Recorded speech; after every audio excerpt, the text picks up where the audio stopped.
No, ang ikalimang planeta mula sa araw.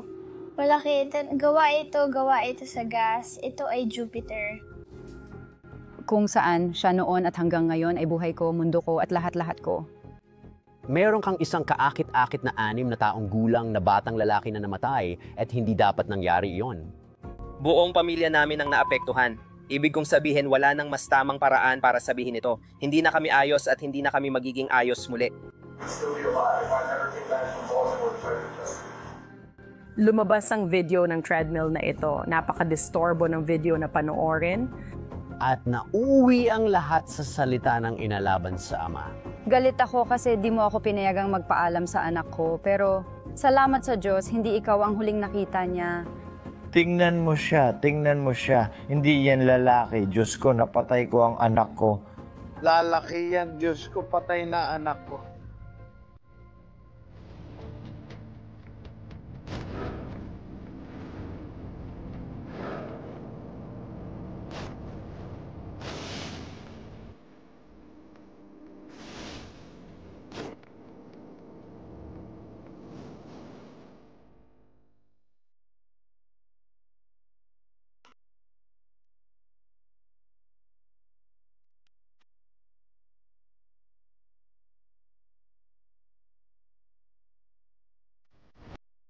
Stafford Township, New Jersey.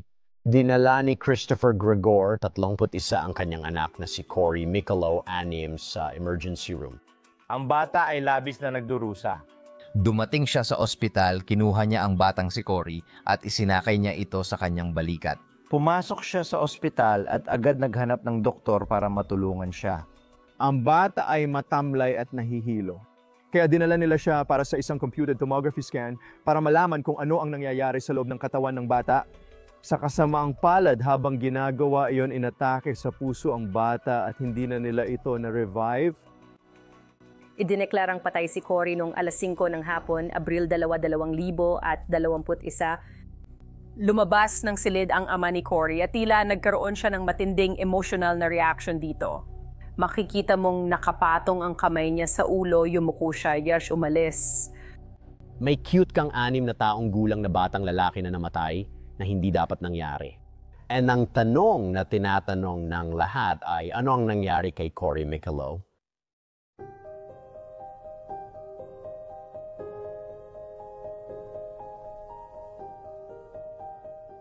Si Cory ay palaging masayahing bata.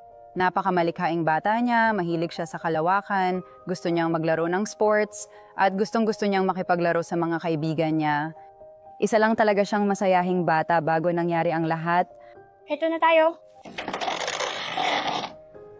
Pasensya na kayo, guys. Si Cory ay naglalaro ng kanyang maliliit na Beyblade. Gusto lang niyang magkunwaring gumagawa siya ng YouTube video para sa mga kaibigan niya at nirecord ko siya. Kung gusto mong maging tunay na slider, kailangan mo talagang gawin ito. Parang tingnan mo ang estilo ko. Nakakatawa si Cory, medyo palabiro siya, mapagmahal, maalaga, at palaging gustong tumulong sa iba. Napakabait, maunawain at mahilig siyang mag-drawing. Isa lang siyang masayahin at mabuting bata. Ito ang aking bakod. Nice. Click the button to subscribe our video. Mas malapit siguro kami kaysa sa karamihan ng mga lolo't lola sa kanilang apo dahil nakatira sa amin si Brianna kasama si Cory. Pinakamasaya kong alala kay Cory ay yung kami lang magkasama. Halimbawa, kapag nagigising siya, lagi kong sinasabi sa kanya, puntahan mo si Jima kapag nagising ka, huwag mong gisingin si Mommy. Gusto ko kasi kaming dalawa lang para malambing at mahal ko siya kahit saglit. At magyayakapan lang kami at maglalaro siya gamit ang cellphone ko o kaya naman ay manunood kami ng palabas sa telebisyon. So guys, ito ang nanay ko. Ang relasyon ko kay Cory, sobrang lapit namin sa isa't isa. Pakiramdam ko, ang ugnayan ng isang ina at anak na lalaki ay hindi matitinag. Marami kaming pinagdaanan. 17 ako nang ipinanganak ko siya, kaya sabay kaming lumaki, kaya sobrang lapit namin. Mahilig siyang sumayaw. Ang dami kong nakakatawang video niya na sumasayaw habang may tugtog. Lagi nga gumagawa ng nakakatawang mukha si Cory at marami akong ganoong litrato niya. Palabiro talaga siya. Ito, tinatawag ko itong memorial shrine ko para kay Cory at sa tito niyang si Gino. Maraming bagay dito ang ipinadala ng mga tao mula sa iba't ibang panig ng mundo. At alam mo, mga miyembro ng hustisya para kay Cory, ilan sa mga bagay na ito ay matagal nang nasa libingan ni Cory. Pagkatapos inalis ko sila at dinala pa uwi. Gusto ko lang silang makita at alalahanin. Pakiramdam ko nandito sila. Ayokong makalimutan sila. Pareho silang natatanging tao at karapat-dapat silang maalala. Habang nandito ako, dapat nandito rin ito. Dapat natin silang alalahanin. Estimate yung mga maliliit na bagay na nandoon si Cory tulad ng Beyblade na kanya na nilaro niya kasama ang kanyang yearbook. Isang mask na pang COVID. Isang mask na pang COVID. Oo, kailangan lang talaga niyang nandito siya at hindi pa namin tinatapon ng kahit ano. Nandito pa ang mga damit niya, nandito pa ang Easter basket niya mula nung taon na pumanaw siya na hindi niya nakuha.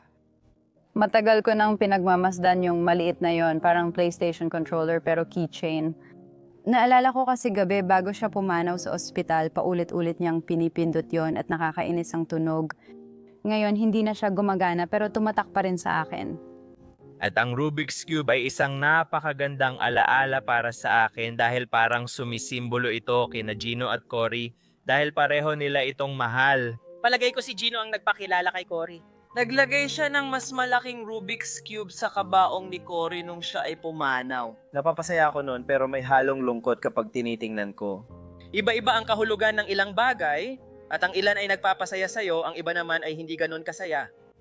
Talagang sinira nito ang buong pamilya namin. Yun na talaga ang pinakatamang paraan para sabihin yon. Hindi na kami ayos at hindi na kami magiging ayos ulit. Hindi ko sinasabing ayos ako kasi hindi talaga ako ayos.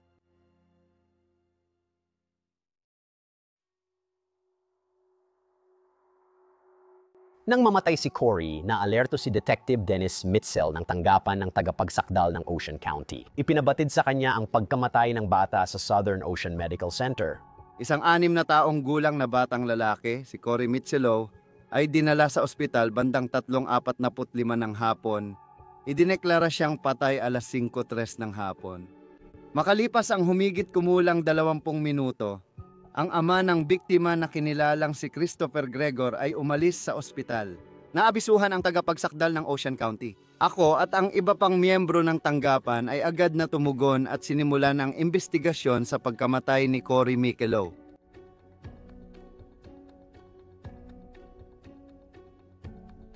Kinabukasan, inobserbahan ni Detective Dennis Mitchell ang post-mortem na pagsusuri kay Cory at ito ay isinagawa ng medical na tagasuri na si Dr. Dante Regasa.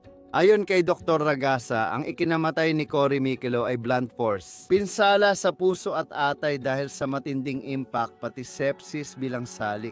Alam mo, ang magsagawa ng autopsya dahil sa bata ay talagang napakasakit. Pero ang ginagawa rin nito ay inilalantad ang ilang mahahalaga ngunit nakakabahalang detalye sa kasong ito. Sa anumang investigasyon, unang tinitingnan ang katawan ng biktima. Tinitingnan kung may anumang bagay na masasabi sa atin ng kanyang katawan. Ano ang nagtulak sa kanya para mapunta sa ganitong kalagayan. Sa kaso ni Cory, ang mga pasa sa iba't ibang bahagi ng kanyang katawan ang labis naming ikinabahala. Partikular na ang mga pasa na tila hindi tugma sa anumang uri ng aksidenteng pinsala.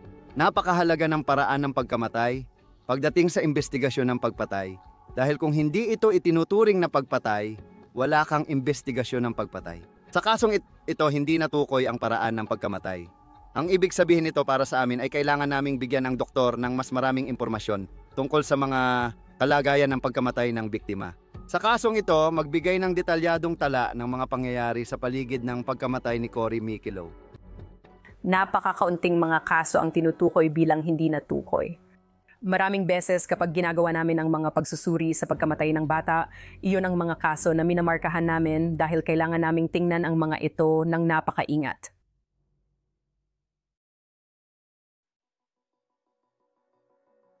Meron tayong batang namatay na pumanaw dahil sa ilang mga pinsala. Ang unang bagay na gusto mong gawin bilang investigador sa kasong ito ay ayusin ang timeline at gawing kasing tumpak hanggat maaari para matukoy mo kung sino ang posibleng sangkot o hindi. Dapat nilang alamin kung aksidente ito. At kung hindi ito aksidente, paano ito nangyari at sino ang responsible. Alam mo, gusto nilang maging objektibo, kompleto at maingat. Kaya ano ang gagawin mo? Una sa lahat, kakausapin mo ang mga magulang.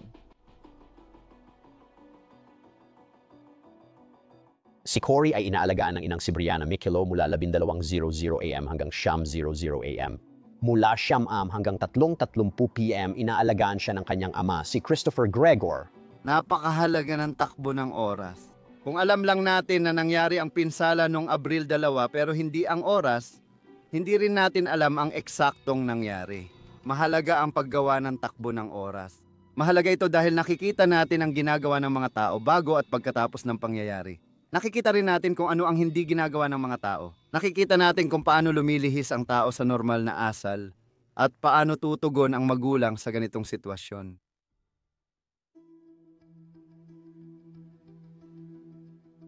Ini-interview ni Detective Dennis Mitchell si Brianna na pumayag makipag-usap ng walang abogado. Habang nag-uusap kami ni Brianna, nalaman namin ang kasaysayan ni Cory. Nalaman namin ang kasaysayan ni Christopher Gregor kung kailan siya pumasok sa buhay ni Cory at nagsimulang magbago ang lahat.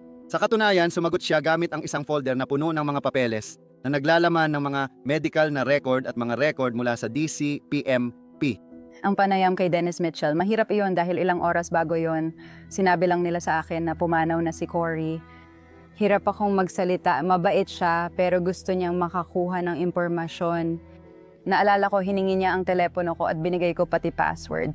Gusto ko lang makatulong hanggat kaya ko. Sabi ko, hanapin mo si Chris at sasabihin ko lahat ng kailangan mo. Si Christopher, nakilala ni Gregor si Brianna Mikelo sa isang house party sa Monroe Township. Noon, 16 si Brianna at si Christopher ay mga 19 o 20 taong gulang. Doon nagsimula ang relasyon nila. At base sa aming nakalap sa buong investigasyon, doon din ipinaglihi si Cory Mikelo. Habang tumatagal ang pagbubuntis, unti-unting nasira ang kanilang relasyon. Lumayo si Chris kay Brianna. Malaking bahagi ng buhay niya ang kanyang mga lolo't lola dahil bata pa noon ang kanyang mga magulang.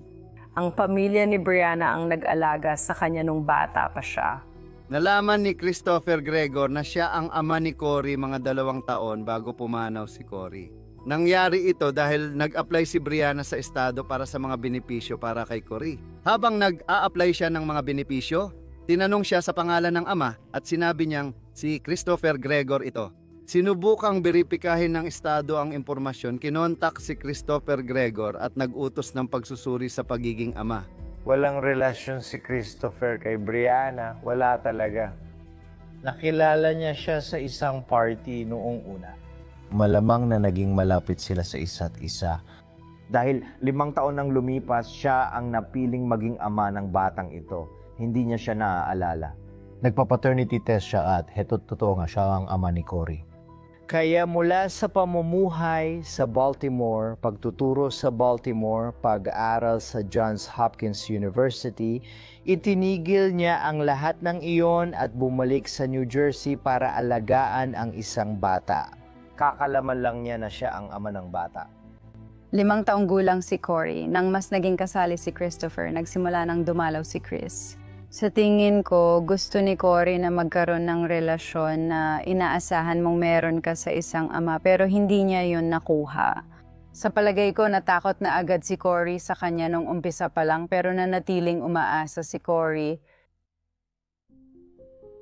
Sa buong buhay niya at habang nabubuhay pa si Cory, si Brianna ay nakipaglaban sa ilang uri ng adiksyon na sinubukan niyang mapagtagumpayan sa pamamagitan ng mga rehab program. Nagbago-bago ang kasunduan sa kustodya kay Cory, nina Brianna at Chris sa mga taon.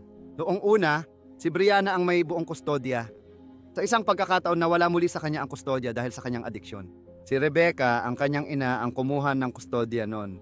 Nang dumating si Chris sa eksena, nagkaroon sila ng joint custody kung saan si Chris Gregor ang pangunahing may kustodya kay Cory Mikelo at si Brianna ay may karapatang bumisita. Nang unang dumating si Cory sa buhay ni Christopher, siya ay mataba at may mga kahirapan sa pag-aaral. Hindi siya maganda ang takbo sa paaralan. Lumipat si Christopher sa bahay ng pamilya at araw-araw niyang inaalagaan si Cory. Dahil doon pumasok si Dave Gregor sa kanyang garahe. Kinuha niya lahat ng lumang gamit sa baseball ng kanyang mga anak, pati na rin ang mga gamit sa basketball at football. Gumawa sila ng isang kwarto sa kanilang bahay para sa 6 na taong gulang na batang iuuwi na nila sa kanila. At lumikha sila ng bagong buhay para sa apo at anak na ito. Dahil kina Christopher at sa kanyang pamilya, naging athletic siya. Talagang palaban siya sa sports at mahusay sa pag-aaral at mahusay din makipag-communication. Isa siya sa mga nangungunang estudyante at labis na kinagigiliwan hindi lang ng mga guro kundi pati ibang mga estudyante. Kaya si Cory, dahil sa pagdating ni Christopher sa buhay niya, ay lubos na nagbago mula sa dati niyang pamumuhay. Ang relasyon ni Cory sa kanyang ama, masasabi kong magulo dahil hinahangaan pa rin siya ni Cory. Gusto niyang maging katulad niya at mahal niya ito, pero inaabuso rin siya nito. Kaya kapag bata ka pa, hindi mo maintindihan parang ano bang nangyayari, mahal mo pa rin yung taong gumagawa nun.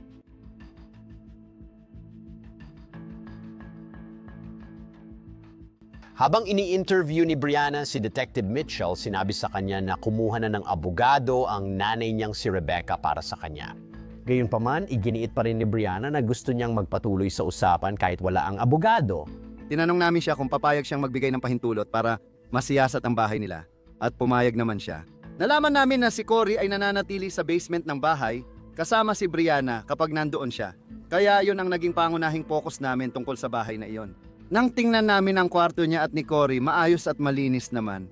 Wala namang dapat ikabahala. Walang anumang bagay na tumambad sa amin na magpapakita na ang batang ito ay inabuso sa kahit anong paraan habang nasa bahay na ito.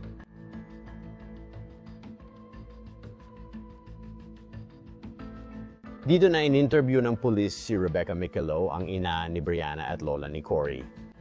Sa investigasyon ng pagpatay, lahat ng nakausap ng biktima ay suspect hanggat mapatunayang hindi sila. Sa kasong ito, tinusuri namin ang ina, ama, lola at sino mang nakasalamuha ni Cory bago siya namatay.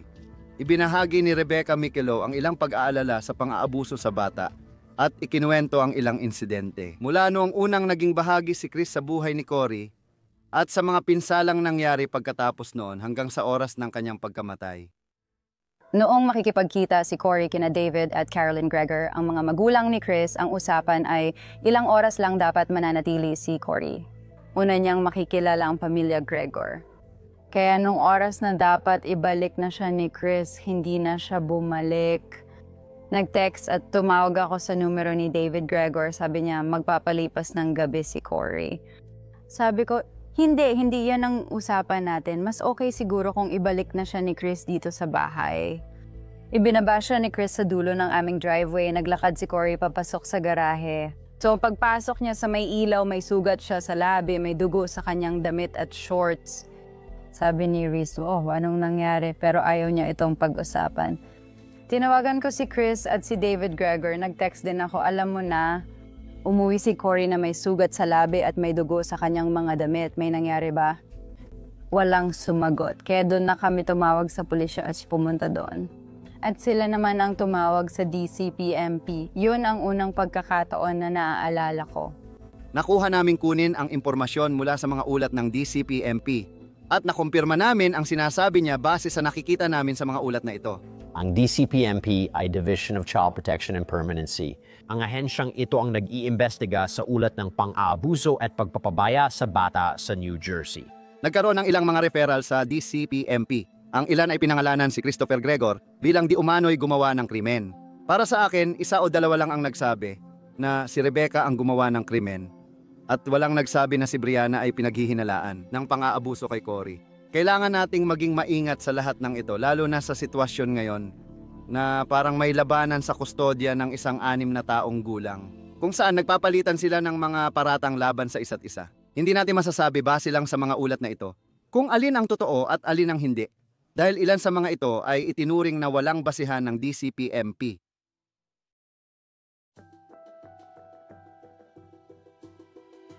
Sinisiyasat pa ang aligasyon ng pang-aabuso kaya kinausap ni Detective Mitchell ang mga magulang ni Christopher Gregor sina David at Carolyn. Nagpakita sila ng kaunting pag-aalala, ngunit mas interesado silang pag-usapan ang mga aligasyon ng pang-aabuso. Para sa kanila, yun lang yon, mga paratang lang yon. Wala talagang nangyayaring pang-aabuso. Nagpakita sila ng pag-aalala para sa kanilang anak dahil sa sitwasyong nangyayari dahil nalaman nila ang tungkol sa pagkamatay ng kanilang apo mula sa kanilang anak na si Christopher. At pagdating nila sa ospital, nakaalis na si Christopher. Ipinabatid nila sa amin ang isang text message na ipinadala ni Christopher sa kanila ilang sandali matapos niyang umalis sa ospital. Sinabi niyang di muna siya babalik ng matagal at hiniling na alagaan nila ang aso niya. Nang i-text ni Christopher ang kanyang mga magulang na aalis muna siya ng matagal at pakiusap na alagaan ang kanyang aso, nagpapahiwatig ang mga sinabi niyang iyon na aalis siya at hindi na babalik.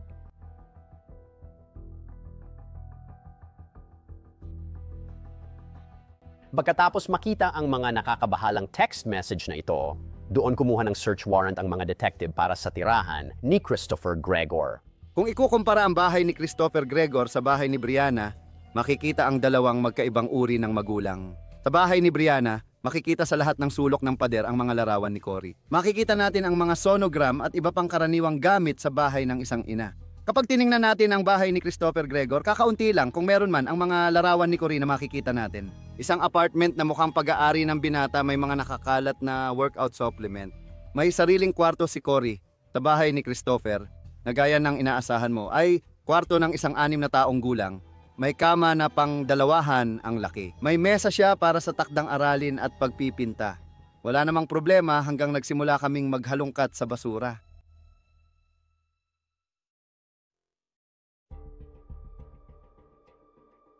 Pinagpatong-patong namin ang laman ng kanyang basura at sa ibabaw ay may bag ng McDonald's na may resibo. May nakita ang mga investigador na nakakabahala sa ilalim ng pambalot ng McDonald's. Maruming damit na pag-aari ni Cory. Inaasahan natin na ang isang magulang kapag ang kanilang 6 na taong gulang na anak ay sumusuka at nadudumihan ang sarili, ay dadalhin nila ito sa banyo at lilinisin. Kukunin at lilinisin nila ang kanilang mga damit. Kapag nakikita natin si Christopher Gregor na kinukuha ang damit ng anak niya, hindi lang basta tinatapon sa basurahan, kundi nilalagay pa sa ilalim ng ibang basura. Parang tinatago talaga. Tinitingnan natin ang ganong kilos bilang sobrang kahina-hinala. Pero ganito, hindi pa rin makontak ng mga investigador si Christopher Gregor. Kaya kinausap ni Detective Mitchell ang mga nurse na nag-aasikaso sa ospital kung saan namatay si Cory at napansin din nila na may kakaiba. Ipinaalam nila sa akin na umalis siya sa ospital ng parang nagmamadali, parang balisa. Dahil dito, nagawa naming suriin ang surveillance video mula sa ospital. Natukoy namin ang sasakyan at ang plaka nito. Naglabas kami ng abiso sa lahat ng pulisya para siya ay mahanap at makontak. Hinahanap namin kung saan siya pupunta dahil siya ang huling taong kasama ni Cory habang buhay pa ito.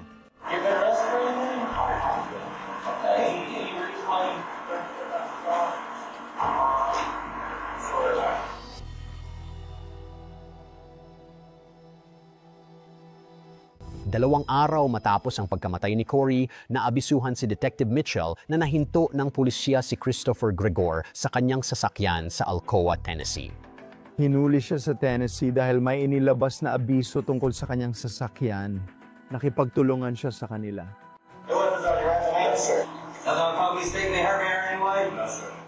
Ang reactions ni Christopher sa pagkamatay ni Cory ay matindi. Hindi niya alam ang gagawin niya. 2 araw lang ang nakalipas, may malusog siyang anak at ngayon patay na ang batang iyon. At labis siyang nalungkot, tinawagan niya ang kanyang mga magulang, tumakbo siya palabas ng ospital. Sinabi ng kanyang ina sa amin na hindi siya mapatahan.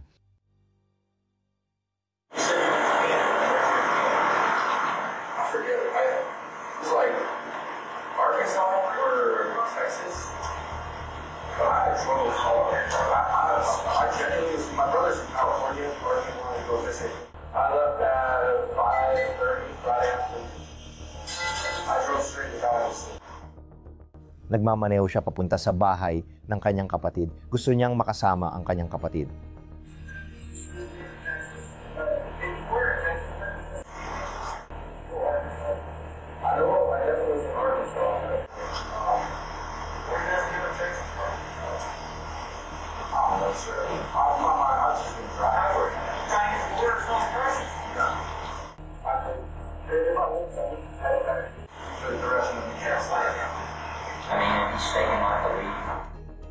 Habang kinakausap ng mga pulis ng Alcoa si Christopher, tinanong siya kung bakit siya umalis sa New Jersey.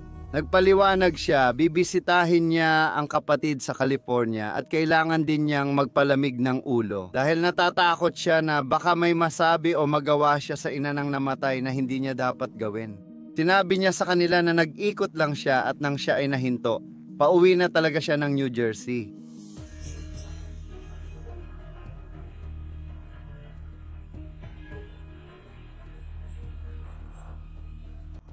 Tinuri namin lahat ng mga footage na yon at ang nakikita namin doon isang tao na hindi umaakto ayon sa inaasahan mo batay sa sitwasyon niya. Nakikita namin ang isang tao na nagbibiro, ngumingiti at iniiwasan ang usapan, hindi isang tao na mukhang nagluluksa sa kanyang 6 na taong gulang na anak na lalaki.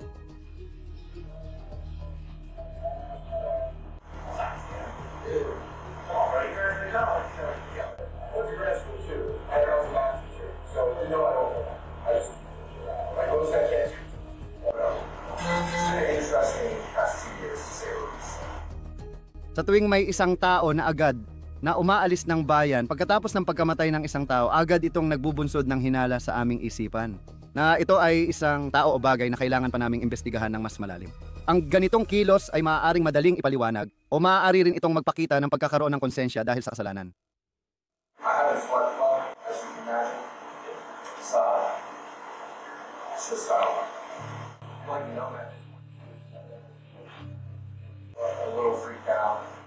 Sa pakikipag-usap niya sa Alcoa Police Department, binanggit niya ng kaunti ang nangyari kay Cory at tungkol sa mga doktor.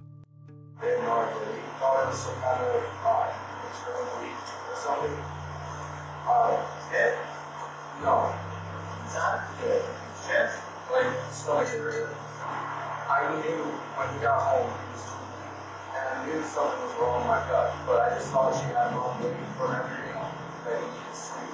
And I should have took him right to the Because a lot of me thinks, like, you know, it's partially my fault in the sense that if they truly did something, we would have good at it, but it would be alive. If I never did that, the Baltimore type of thing. And when that's what goes through my head this whole ride.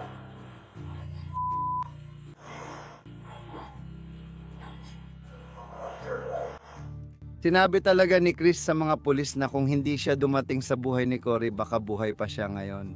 Kung titingnan mag-isa, baka hindi yon gaanong kahulugan. Pero kapag tiningnan mo yon kasama ng mga nangyari sa paligid, ang pagtakas, ang kanyang mga kilos hanggang sa puntong iyon, parang may mali. Mapapaniwala kang seryoso siya na kung wala siya doon, buhay pa si Cory. Pinayagan na ng autoridad umalis si Christopher Gregor. Pagkatapos dumating ang mga investigador sa isang bagay na magbabago sa buong kwentong ito. Nakakuha sila ng mahalagang bagong ebidensya. Una naming nalaman ang tungkol sa treadmill na video at kinausap ang caseworker ng DCP-MP na humahawak sa kaso ni Cory. Ikinuwento niya sa amin ang insidente noong Marso 20 ng taon ding iyon. Naganap ang insidente sa gym ng apartment complex ni Chris Gregor at nakuhanan ito ng video. Sa huli, binigay niya sa amin ang video kinabukasan. May lumabas na treadmill video. Kung may maliliit kang anak, baka ayaw mo itong panoorin. Napaka-disturbo ng video na ito panoorin.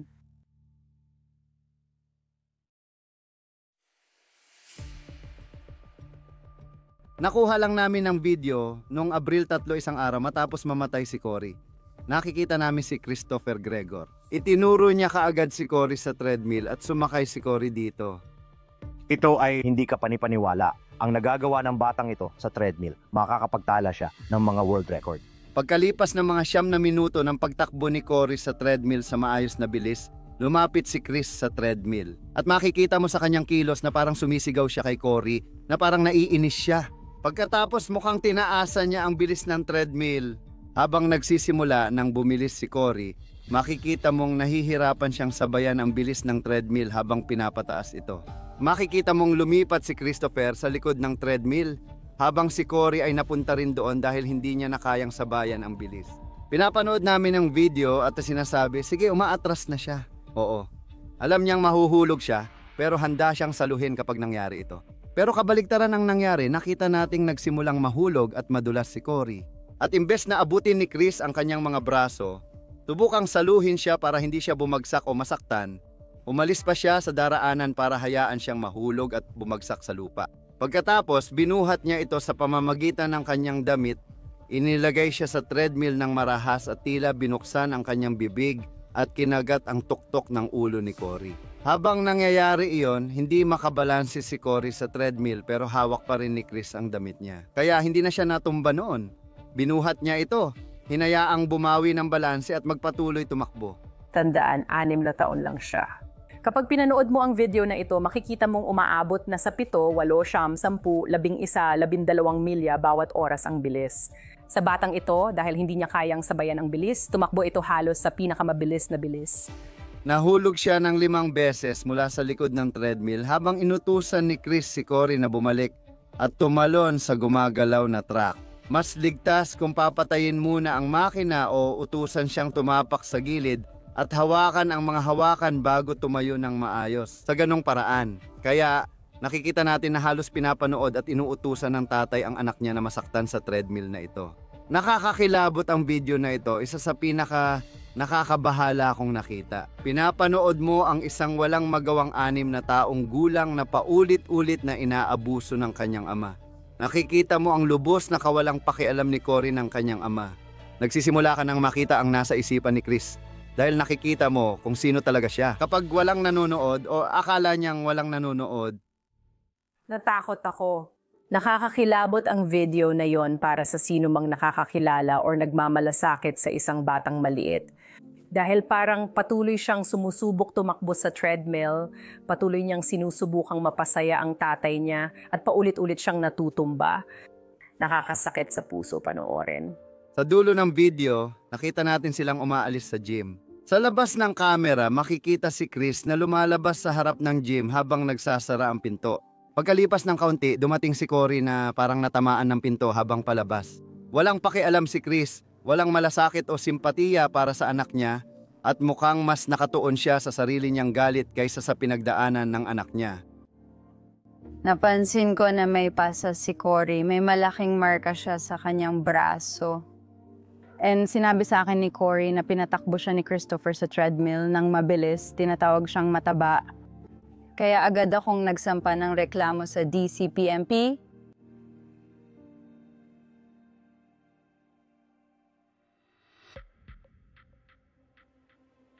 Halos 3 buwan matapos suriin ng mga investigador ang video ng treadmill, inaresto si Christopher Gregor.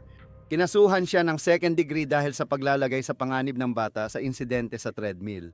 Matapos siyang arestuhin, humarap si Christopher sa korte at pinalaya dahil sa bail reform. Habang nagpapatuloy ang investigasyon sa pagkamatay ni Cory, may ginawa si Brianna. Pumunta siya sa social media at gumawa siya ng grupo, Hustisya para kay Cory. Ang Hustisya para kay Cory ay isang Facebook group na ginawa ko mga 3 buwan matapos siyang pumanaw. Matapos maramdaman na parang walang gumagawa ng kahit ano. Paraan lang ito para ipaalam ang nangyayari at maglagay ng pressure sa opisina ng piskal. Nagplano kami ng rally at tumayo sa labas ng opisina ng piskal or DCPMP kasama ang 50 katao at placard. Sinimulan lang talaga ito para ipaglaban si Cory para makamit niya ang hustisya. Ang Hustisya para kay Cory ay isang Facebook page na ginawa ni Brianna Micolo. Pangunahing layunin nito ay siraan si Christopher Gregor at ang pamilya Gregor at pati na rin ang buong mundo. Meron siyang daan-daang libong tagasunod mula sa iba't ibang panig ng mundo upang siraan ang pamilya Gregor.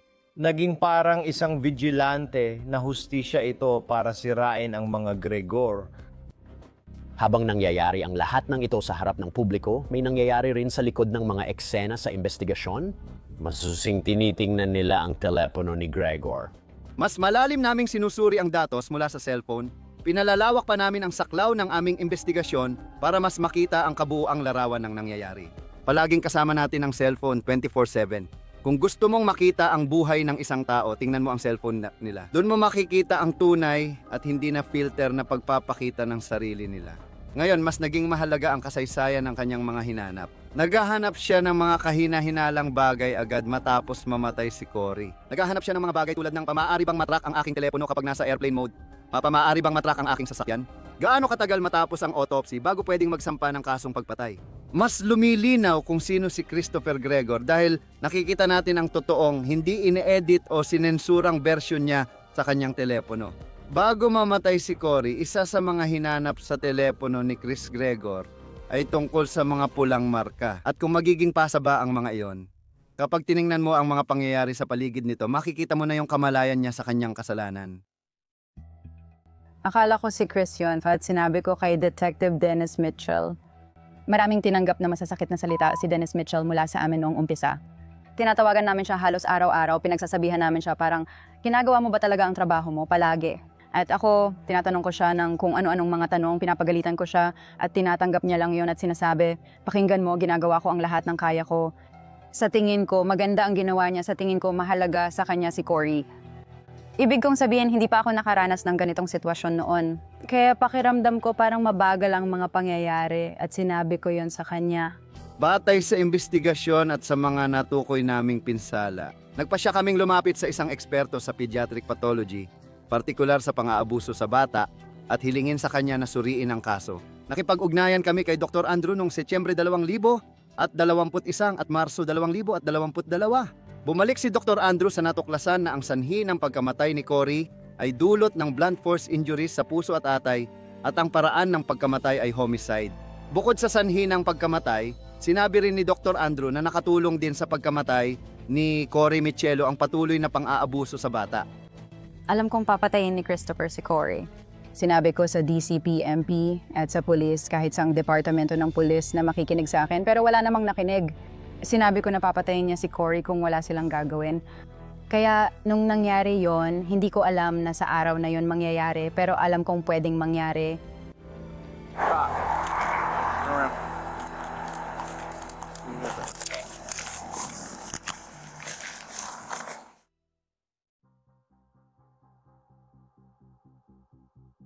Halos isang taon matapos ang pagkamatay ni Cory Michello, inaresto si Christopher Gregor at kinasuhan ng pagpatay kay Cory.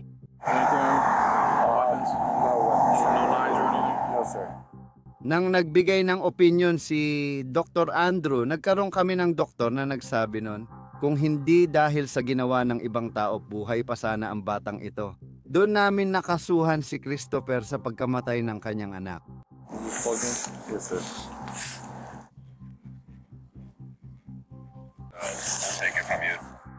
May dalawang magkahiwalay na kaso sa magkaibang petsa.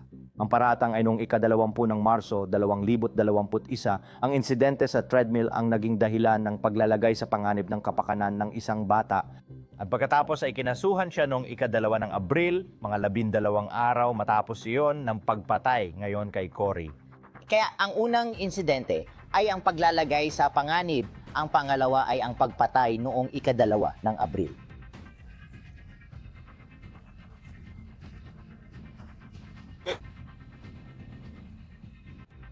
Wala namang kinalaman ng mga iyon sa isa't isa. At kaya gumawa kami ng tinatawag ninyong motion para paghiwalayin. At iyon ay isang motion na nagsasabing madidisadvantage siya kung pagsasabayin ang kaso ng treadmill at ang kaso ng pagpatay. Dahil alam ng lahat na walang kinalaman ang treadmill sa pagkamatay niya noong Abril. At kung makikita ng hurado ang kaso ng treadmill at ang isa pa ng sabay, mauuwi sila sa iisang conclusion. Naghain kami ng motion para paghiwalay ng mga kaso, ngunit ito ay tinanggihan at nagpatuloy kami sa paglilitis para sa parehong kaso.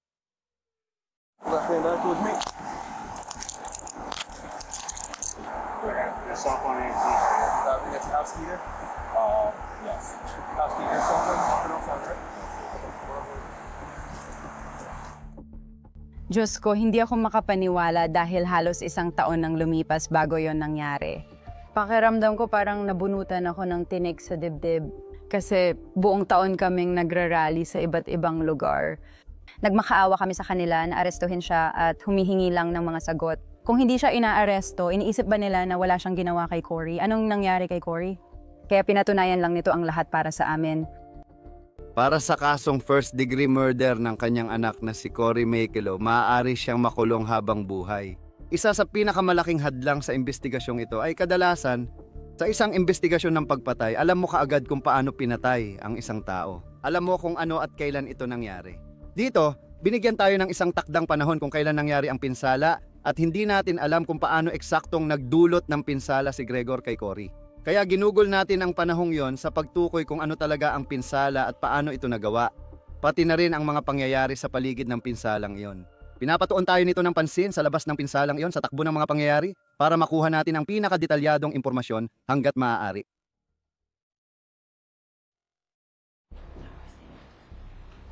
Mga miyembro ng hurado ang nagdeklara ng walang sala ang akusado sa mga paratang. Bilang mga hukom ng katotohanan, kayo ang magpapasya kung kapanipaniwala ang mga saksi at sa pagtukoy kung ang isang saksi ay karapat-dapat paniwalaan at sa makatuwid ay kapanipaniwala.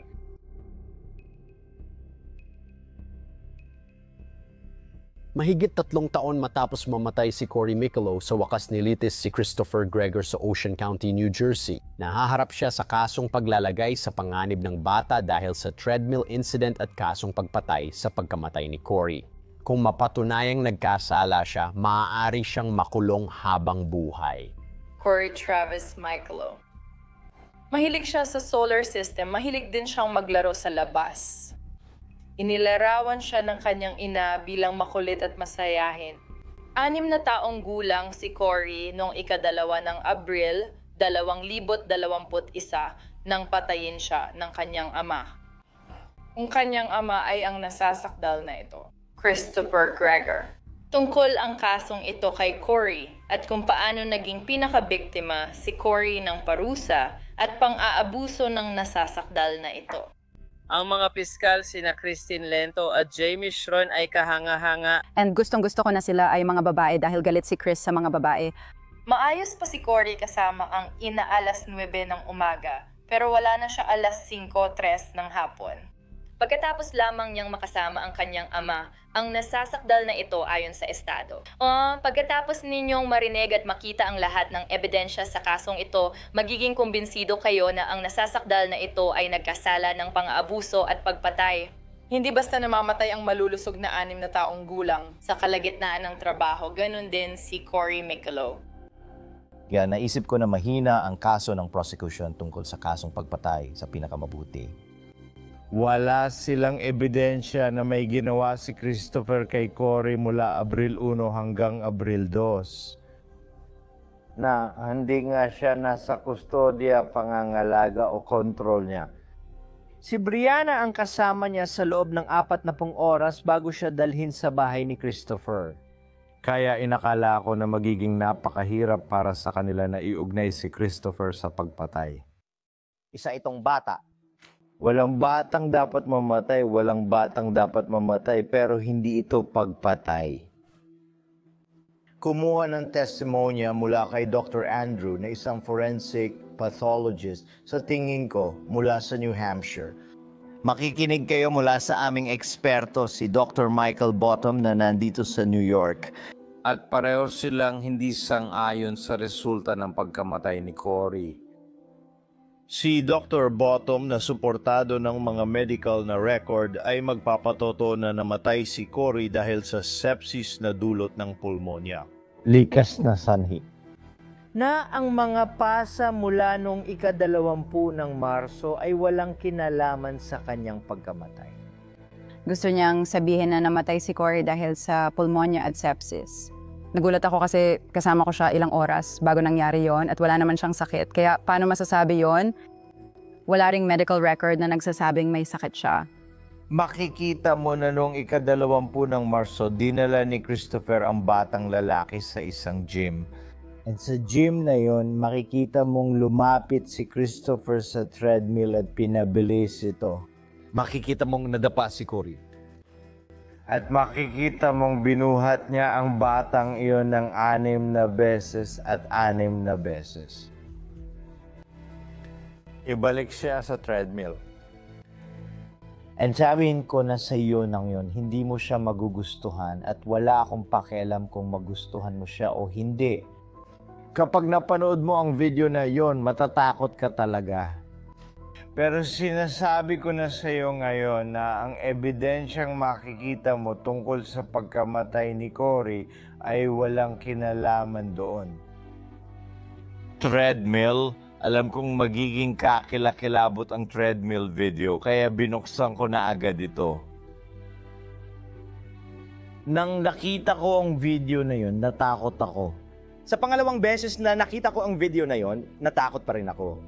Sa 2,200 beses na nakita ko ang video na yon, natakot pa rin ako. Kaya kailangan kong pahupain yon.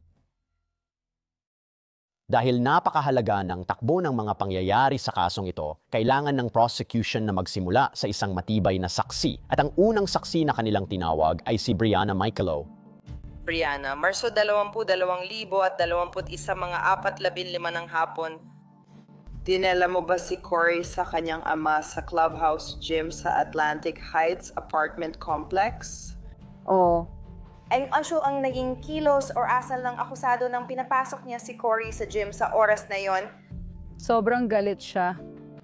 Ipinatugtog ng prosekusyon ang treadmill video sa korte na ikinagulat ng mga hurado tulad ng ibang nanood nito. Sa unang pagkakitan, nakita ko ang mga mukha nila.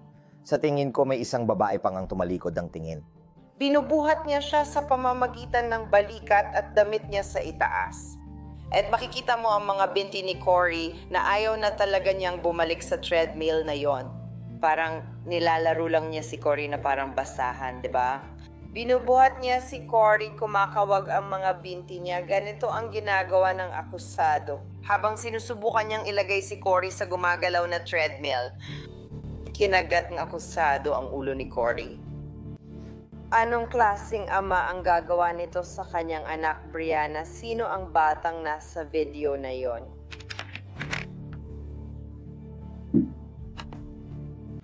Si Cory yun. Ilang taon na si Cory noon? 6 na taon siya.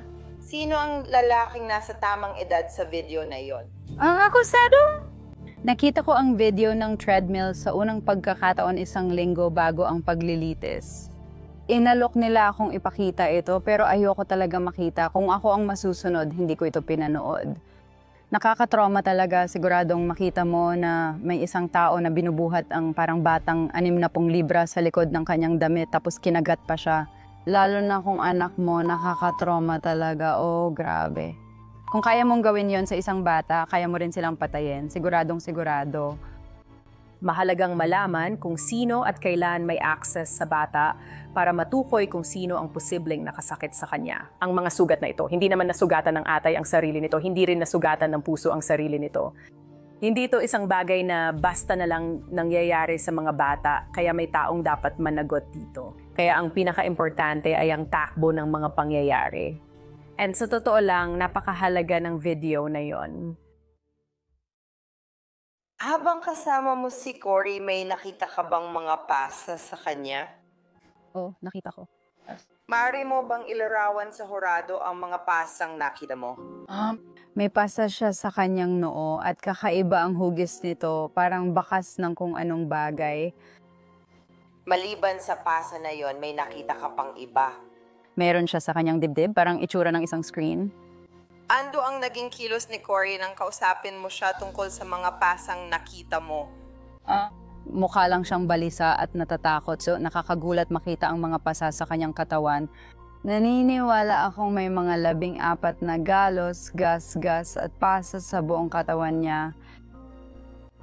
Tinanong ng taga-usig si Brianna tungkol sa mga bagong pasa na nakita niya kay Cory ilang araw matapos ang insidente. Habang si Cory ay nasa bahay ninyo pagkatapos ng flag football tryouts, ano, kung meron man, ang mga pasa na nakita mo sa kanyang katawan? Meron siyang malaking pasa sa kanyang dibdib at parang may mga pasa na mukhang bakas ng daliri sa kanyang mga braso at binti. At meron siyang napakalaking pasa sa may balakang niya, sa tagiliran niya. Anong uri ng contact ang pinapayagan sa unang baitang na flag football? Football? Walang contact. Labis na nag-alala si Brianna Michaelo sa mga pasa sa katawan ni Cory. Nakakakita siya ng mga pasa sa mga bahagi ng katawan na hindi mo inaasahang makita sa isang bata. Lumapit siya sa DCP-MP dahil sa mga pasa at pag-aalala at pinapatingin siya sa pediatrician na agad niyang ginawa. Pinaalala ko ang Marso 31, 2021. Nag-file ka ba agad ng aplikasyon para sa buong kustodya ni Cory sa pamilya? Hukuman? Oo. Pwede mo bang sabihin sa mga hurado kung bakit mo ginawa ito? Natakot ako para sa buhay ni Cory.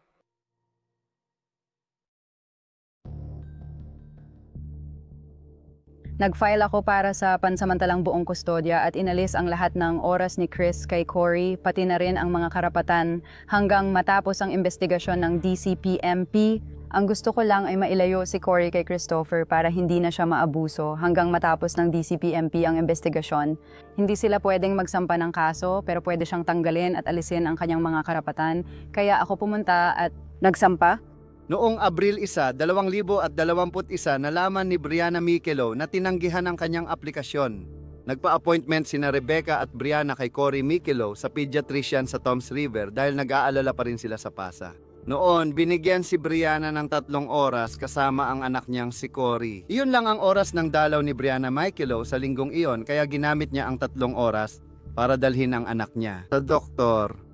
Tinawag ng prosecution si Dr. Nancy Deacon, pediatrician, na sumuri kay Cory noong Abril 1. Maari mo ba akong gabayan sa mga observasyong nakita mo sa katawan ni Cory na naitala mo para dito? Kaya magsisimula ako sa itaas at bababa sa harap na bahagi ng kanyang katawan. Sa kaliwang noo niya ay may nakita akong tinatawag kong pink granulation tissue na may maliit na langib. Pangalawa, mayroong asul-abong pasa sa kaliwang pisngi niya at itinuturo ko ang buto dito sa kaliwang bahagi ng kanyang mukha. Matapos suriin ni pediatrician Dr. Deacon ang katawan ni Cory. At talagang gumawa siya ng diagram na nagpapakita ng iba't ibang pasa na meron sa katawan ni Cory, pati na rin ang iba't ibang yugto ng paggaling ng mga ito. Kaya nakita namin na ang mga pasang ito ay hindi nangyari dahil lang sa isang partikular na pangyayari. Na ang mapasang ito na nangyari sa iba't ibang pagkakataon ay isang bagay na patuloy na nangyayari sa buhay niya. 14. May isa pang malaking dilaw berdeng pasa at ito ay matatagpuan sa baywang. Ang aking pagsusuri ay maraming pasa na nasa iba't ibang yugto ng paggaling. May mga pasa na maaari mong ipaliwanag dahil sa pagkakadapa or sa paglalaro ng mga bata. Handpoint ka na ba sa bahagi sa malalambot na tissue? Mas malakas na hampas ang kailangan para magkaroon ng ganoong kalaking pasa at ganoong uri ng pinsala. Mas malakas na puwersa ang kailangan. Hindi lang mula sa insidente sa treadmill ang mga pasa sa katawan ni Cory. Sabi dito, ito ang chorus ni Joe. Sabi ni Cory, may mga pasa siya sa dibdib, braso, balakang at noo. Nakuha ang mga pasa sa paglalaro ng football sa turf. Sabi niya, tinuturuan siya ng tatay niya sumalo ng football. Pangalawa, pinilit ko siyang magsalita at sinabi niyang nagkapasa siya ng mahulog sa treadmill. Para sa akin, iyon ay pagpatay. Sa tingin ko, ang ibig niyang sabihin ay paglalaro ng football kasama ang tatay niya. Hindi naman iyon. Hindi naman ganun ang pagkakalarawan pero yun ang dating sa akin. Si Cory, sa unang pagkakataon ay nagbunyag sa isang tao na hindi miyembro ng pamilya na maaaring may nangyayaring pang-aabuso sa pagitan nila ng kanyang ama. Sinabi niya ito kay doktor. Sinabi ni Nancy Deacon na nakuha niya ang ilan sa mga pasa sa kanyang katawan dahil sa pagkahulog mula sa treadmill. At kailangan niyang gawin iyon dahil iniisip ng kanyang ama na siya ay masyadong mataba. Pakita mo sa akin sa iyong chart kung saan mo pinag-usapan ang sinabi sa iyo ni Cory. Na nag-aatubili siyang sabihin niyon sa iyo na kailangan mo siyang hikayatin, na kailangan mong ipakita sa kanya na ligtas siya. Maari mo bang ipakita sa akin kahit saan sa chart na yon nung isinulat mo ito? Sa totoo lang, mahalaga ang paniniwala ko. Sa isang pagsusuri ng doktor na nagtatanong tungkol sa pang-aabuso sa bata, nasaan ito sa chart? Sa pagsusuring yon? Kaya hindi ko na itala ng eksakto kung ano ang sinabi ko kay Cory. At sa totoo lang, 10 minuto bago pumasok ang huradong ito sa silid na ito, nagpatoto ka ba sa isang pagdinig sa hukuman? At sa kahit anong oras ba habang tinatanong ka bago pumasok ang hurado sa silid na ito, may sinabi ka ba tungkol dito? Kinailangan mong hikayatin si Cory dahil nag-aatubili siyang sumagot sa mga tanong. Sinabi mo ba yon kahit isang beses? Akala ko sinabi ko na nag-atubili siya nung tinanong ko siya. Siya nag-atubili. Naniniwala akong yun ang sinabi ko. Nag-atubili siya. Hindi ko sinabi sa record na siya. Nag-atubili lang ako. Sinabi ko lang ang sinabi niya. Hindi mo rin masabi dito kung kailan o paano nangyari iyon. May lalarawan ko lang ang nakita ko. Walang nangyaring pang-abuso. Bago ang treadmill, walang allegation ng pang-aabuso pagkatapos ng treadmill. At naipakita namin na nakuha niya ang mga pasa mula sa paglalaro ng football at sa pagiging tipikal na 6 na taong gulang na bata. Nang makita ng DCPMP at ni Dr. Dicon ang mga pasa, isinama nila ito sa impormasyong ibinigay ni. Nirekomenda ni Cory kay Brianna na dalhin siya sa Jersey Shore University Medical Center, kung saan meron silang Pediatrics Division na dalubhasa sa pang-aabuso sa bata at isang partikular na doktor na dalubhasa na pang-aabuso sa bata. Pagdating ni Brianna sa emergency room, wala ang espesyalista sa pang-abuso ng bata sa ospital. Nagpa-blood test at x-ray sila, sabi ay ayos lang siya. Pero sinabi ni Cory na pinapatakbo siya ni Chris sa treadmill at sinasaktan siya. Kaya nagpa-schedule lang sila ng appointment kinabukasan sa isang forensic abuse expert.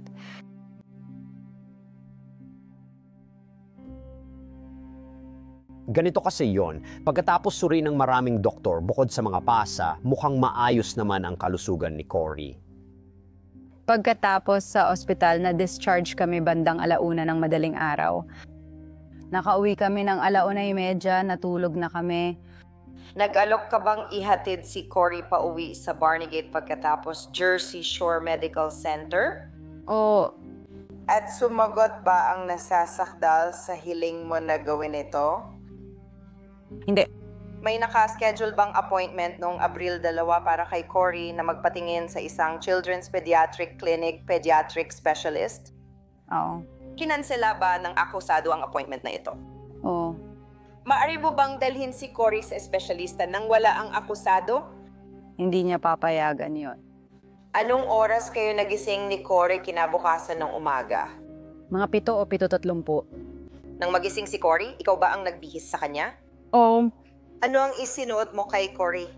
Pinagsuot ko siya ng sweatshirt, maong at rubber shoes. At paano naman ang kanyang panloob na damit? Aso lang kanyang panloob na damit. And ano kalayan yung mga damit na isinuot mo kay Cory? Malinis ba ang mga yon?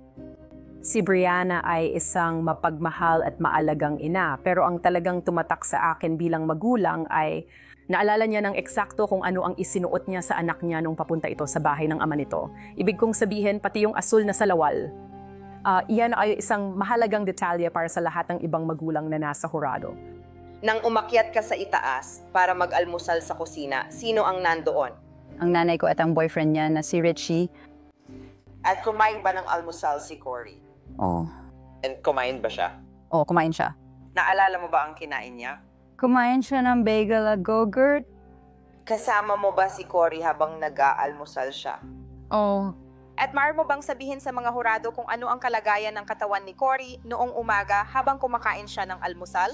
Ayos naman siya. Ang huling beses na nakita ko si Cory ay noong 2 ng Abril, kumain siya ng almusal at naghahanda siyang bumalik sa kanyang tatay niya. Kinumbinsi ko siyang kunin at itago ang cellphone ko. Sinabi ko sa kanya, kapag sinaktan ka ni tatay, tawagan mo ako or ang pulis, pero sabi niya hindi niya kaya. Sinabi ko sa kanya na gumawa ng ingay para mapansin, pero sabi niya hindi niya kaya. Hindi ko alam kung bakit, pero sinabi ko, sige, maging mabait ka. Kaya baka napaisip siya na hindi siya mabait, kaya ito nangyari. Hindi ko alam ang sasabihin at di ko rin inakalang yon na ang huling beses kong makita si Cory, pero yon na nga. Maaari mo bang sabihin sa hurado ang text ng akusado pati petsa at oras? Oo, noong Abril 4, 2021, 8:37 ng umaga, sinabi niya, ibig kong sabihin dahil dinukot mo ang anak ko buong araw at gabi, siguradong isang buong araw ang pinakamababa. Sa susunod mong pagbisita, aalisin na ang gabi. Maximum na yon. Sana aprubahan ng korte ang application ko ngayon para mawalan ka ng lahat ng karapatan.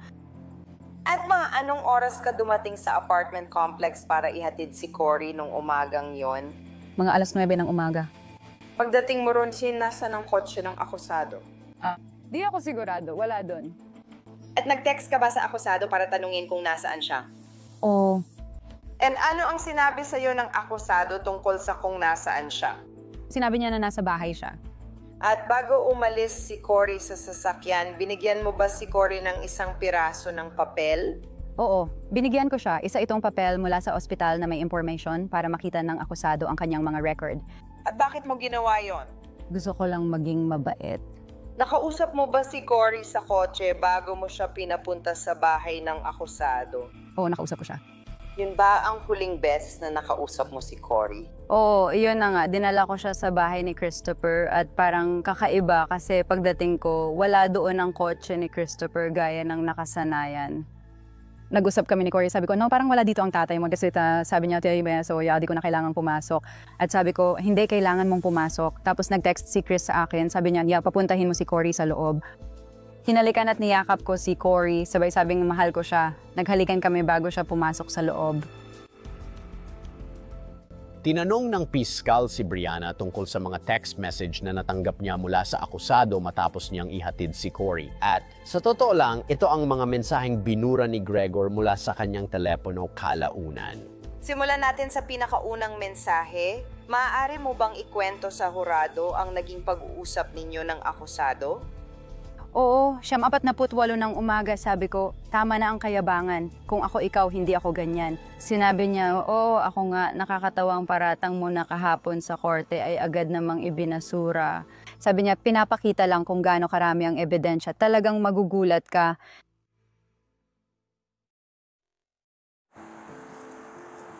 Nang na-download ang telepono ni Christopher, inakala niyang nabura na niya lahat ng mga text message nila ni Brianna. Hindi nabura ni Brianna ang mga yon sa kanyang telepono. At ibinigay niya agad ang kanyang telepono sa pulis at pinayagan silang i-download ang lahat ng laman nito. Kaya lahat ng mga text message ni na Christopher at Brianna ay nakuha ng prosecution. Kailan mo huling narinig mula sa akusado noong April 2, 2021? Mga bandang 3:30. Anong sinabi ng akusado tungkol kay Cory? Pagod siya, masakit ang mga binti niya. Natulog siya buong araw at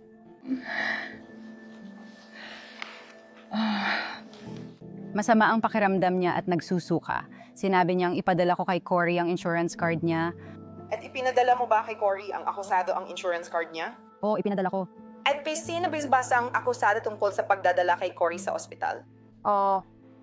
At sinabi ba sa iyo ng akusado kung saang ospital niya dadalhin si Cory? Hindi. Yun na ba ang huling beses na nakausap mo ang akusado noong araw na iyon? Oo. Noong oras na iyon, ano ang ginawa mo? Sinimulan kong tawagan ang mga ospital para tingnan kung nandoon si Cory. Sinabi ko sa nanay ko. Nagsimula kaming tumawag sa lahat ng ospital sa lugar pero lahat ay nagsabing wala siya ron. Kaya tinawagan ko ang pulis at inireport na nawawala siya. And sa wakas, nakatanggap siya ng tawag mula sa isa sa mga ospital at sinabi nilang nandoon siya. Kaya paalis na ako papuntang ospital para makita siya ng may 2 pulis na kumatok sa pinto. Ang paraan ng pagkakaalam ko ay nung tinanong niya ako kung gaano nakatagal na patay ang anak ko, doon ko lang nalaman. And sabi ko, kanino? Hindi naman sa akin, may anak akong 6 na taon. Ngayon sa Cross, talagang tinutukan ng depensa ang kredibilidad ni Brianna at talagang nakatutok sila sa mga naging problema niya sa addiction.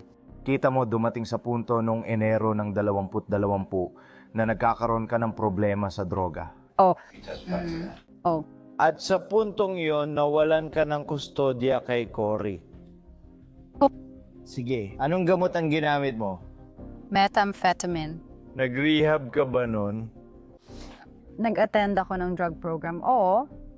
Ngayon, noong 4/2/21, anong oras ka hiningan ni Christopher na ipadala mo sa kanya ang insurance? Pera. Mga 3:30.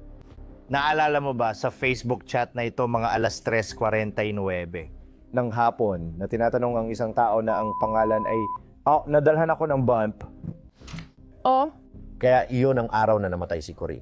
Oo, yun nga. Humiling ka kay nadalhan ka ng methamphetamine. Oo.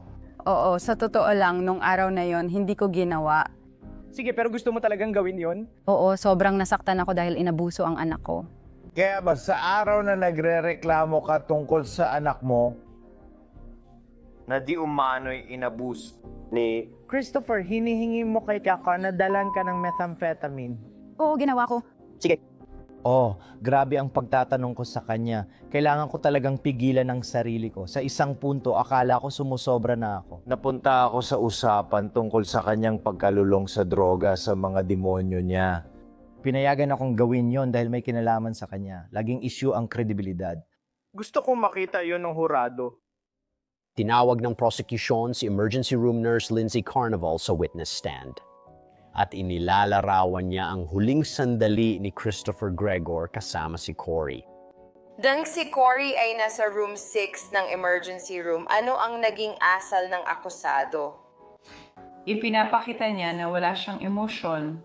And ano ang nangyari sa kalagayan ni Cory sa mga oras na yon? Hindi na humihinga si Cory, hindi na tumitibok ang puso niya. Sa madaling salita, patay na siya nung mga sandaling iyon. Bandang alas 4:51, bumalik ba sa kwarto ang akusado? Bumalik ba siya nun o? Nandun ka ba sa loob ng kwarto 6 kasama si Cory nung oras na yon?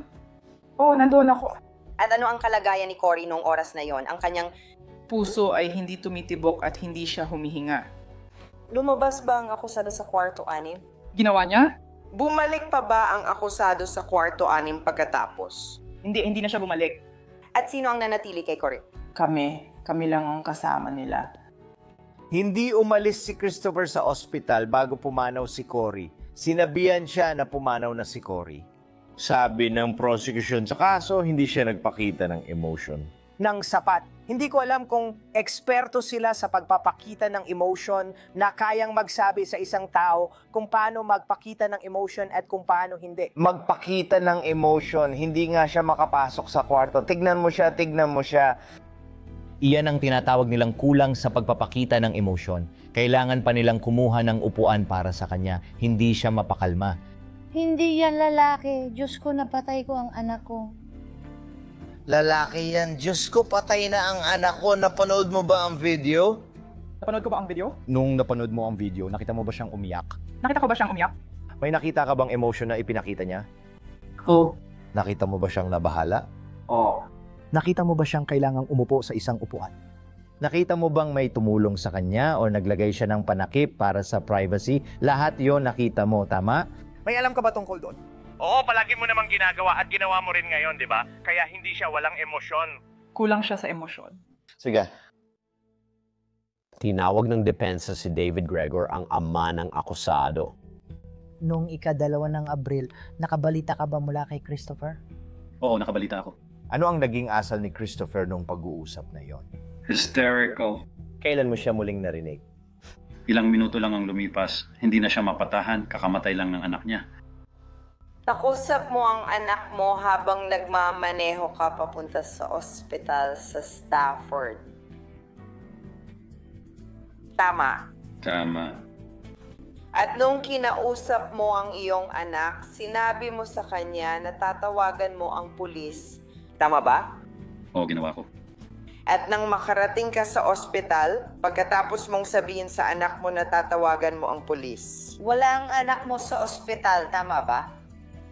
Wala siya sa emergency room. At pagdating mo sa ospital, mag-isa lang si Cory doon, wala siyang kasama na kahit sinong kapamilya. Tama ba? Tama, gusto nilang papasukin kami ng asawa ko. At sa pagitan ng oras na umalis ang anak mo hanggang sa dumating ka, mag-isa lang si Cory sa ospital. Walang kahit sinong kapamilya. Tama ba? Sa pagkakaalam ko. Mula nung nakilala mo si Cory hanggang sa lumipat si Christopher sa Barnett, nakita mo ba kahit kailan na inabuso, sinaktan o pinagbuhatan ng kamay ni Christopher si Cory? Kailanman hindi. Napanood mo na ba ang video ng treadmill? Hindi. Sige, bakit hindi? Dahil ayokong makita.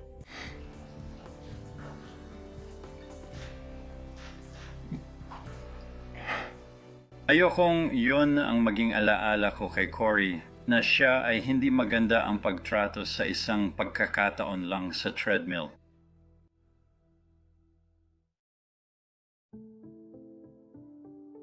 Tinawag ng prosecution ang forensic pathologist na si Dr. Thomas Andrew na dalubhasa sa pediatrics. May opinion ka ba matapos mong suriin ang lahat ng material na ito tungkol sa sanhi ng pagkamatay ng kamatayan? Oo, si Cory ay namatay dahil sa blunt. Mga pinsala dulot ng blunt force sa dibdib at tiyan na may punit sa puso, kalawang pulmonary contusion at punit at pasa sa atay. Nakapagbigay ka ba ng opinion tungkol sa paraan ng pagkamatay ng namatay? Ang paraan ng pagkamatay ni Cory ay homicide.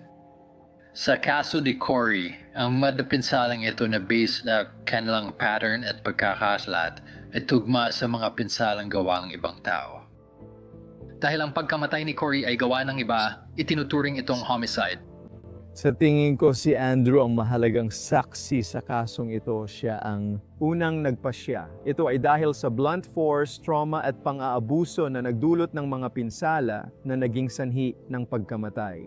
Dalawang particular na natuklasan na binanggit niya sa kanyang ulat ay ang mga punit sa atay at puso. Kaya may partial thickness na punit sa puso sa loob ng kaliwang ventricle. Ngayon, Doktor, maari mo bang ipaliwanag sa mga hurado ang tindi ng punit at ang kaugnayan nito sa kapal? Malubhang pinsala ito na naging sanhi ng pagkamatay ni Cory. Ang last na ito ay hindi tuluyang tumagos sa puso, kalam ng puso. Hindi ito butas sa puso, hindi ito punit na tumagos sa puso. Sa pagkakataong ito dahil bahagyang lalim lang. Ang puso niya ay kaya pang bumawi o mag-adjust kahit ilang oras dahil sa pinsalang ito. Dahil dito, nagdulot ang pinsala ng kanyang pagkamatay. Sinusubukan ng puso na bumawi, ngunit kalaunan ay bumibigay din ito at nagkakaroon siya ng cardiac arrest dahil sa kanyang trauma. Tinawag ng depensa ang sariling medical na eksperto, ang kilalang forensic pathologist na si Dr. Michael Baden, kasama sa mga investigasyon ni Dr. Baden ang assassination ni Martin Luther King Jr. at John F. Kennedy. Sikat at mahalaga siya. Ngayon, Doktor, marami nang napag-usapan tungkol sa pinsala sa puso ni Cory. Sa ulat ng medical na taga-suri, naniniwala akong inilarawan ito bilang 1.5 pulgadang hiwa sa puso. May opinion ka ba kung paano nangyari ang 1.5 pulgadang hiwa sa puso? Tong Beauty? Ang opinion ko ay nangyari ang hiwang iyon dahil sa tuloy-tuloy na cardiopulmonary resuscitation compression sa puso na nangyayari kapag sapat ang pag-compress sa puso. Walang mapupuntahan ang puso sa pagitan ng sternum at thoracic spine. Kaya karaniwan ang mga pinsala sa puso at ang mga hiwa o punit sa puso ay hindi pinakakaraniwan pero maaring mangyari. Ngayon, kung may isang tao na magkaroon ng 1.5 pulgadang hiwa sa puso, posible ba itong ikamatay nila? O tiyak. At gaano katagal bago mamatay ang isang tao kung nakatanggap siya ng 1/2 pulgadang hiwa sa puso? So, todo huminto ang tibok ng puso sa 1-2 minute. Kung dangkari ang pinsalang iyon ng 2:00 ng hapon hanggang sa 3:43 ng hapon. Nung dumating si Ginong Gregor sa ospital kasama si Cory, patay na ba siya noon? Hindi siya mabubuhay ng higit sa 2 minuto sa ganong klaseng pinsala. Oo, sigurado. Sinusubukan ni Baden na ipaliwanag na ang mga sugat sa puso ay nangyari dahil sa cardiopulmonary resuscitation na ginawa sa bata. Totoo yan, pwede talagang mangyari. Hindi malafas mo na mangyari ito sa loob ng ospital pero hindi nito maipapaliwanag ang mga sugat sa atay. Sa palagay ko, base sa edad ng mga pinsalang ito, hindi talaga ito tugma na nagmula sa cardiopulmonary resuscitation dahil hindi magkakaroon ng ganitong pamamaga na ilang oras bago lumitaw. Ang pagsasama-sama ng lahat ng mga natuklasan na ito at ang pagkakakalat nito sa buong puso ay nagsasabi sa akin na hindi ito kaugnay ng cardiopulmonary resuscitation kundi kaugnay ito ng matagal at tuloy-tuloy na stress. Kaya, bagamat ang agarang sanhi ng pagkamatay ni Cory ay ang mga pinsalang dulot ng blunt impact na natamo niya noong araw na siya ay namatay. Ang presensya ng stress cardiomyopathy ay nagpapahiwatig na merong patuloy na physiological na stress na malamang ay dulot ng tuloy-tuloy na pagmamaltrato o pang-aabuso. Bukod sa punit sa puso na natagpuan ni Dr. Andrew, natagpuan din niya ang tinatawag niyang mga palatandaan ng stress sa puso ni Cory. Ang mga palatandaan o pagbabago ng kulay na natagpuan niya sa puso ay resulta ng matagal at patuloy na stress na nararanasan ni Cory Michelow. Sabi niya, mas matindi pa ang stress na yon kaysa sa nararanasan ng atleta sa Olympics. Ito ay isang bagay na nangyari sa puso ni Cory dahil sa palagi siyang nabubuhay sa takot sa isang tao o bagay. Doktora, may nakita po ba kayong anumang pasa sa katawan ng namatay na mahalaga sa pagbuo ninyo ng inyong opinion? Sa pagsusuri ng posibilidad ng pang-abuso sa bata, hindi naman talaga ang mga pasa ang nagiging banta sa buhay sa kanilang sarili, kundi ang pattern at pagkakakalat ng mga sugat ang nagpapahiwatig na ang isang bata ay maaring na pinabayaan o inabuso. At si Cory ay may mga pasa sa malawak na bahagi ng kanyang katawan na magkakaiba ang edad mula sa ilalim ng kanyang baba, ulo, katawan at mga braso at binti. May isa siyang medyo malaking pasa sa kaliwang bahagi ng kanyang. Ang ikinabahala ko ay hindi ang tindi ng pasa kundi ang pattern at pagkakakalat nito na nagpapakita ng pang-abuso sa bata. Pang-abuso. Ang kahalagahan ng testimonya ni Dr. Andrew ay nagbibigay ito ng mahalagang detalye tungkol sa takbo ng mga pinsala bago mangyari ang pagkamatay ni Cory. So, aking palagay ang mga pinsalang ito ay nangyari halos sabay-sabay.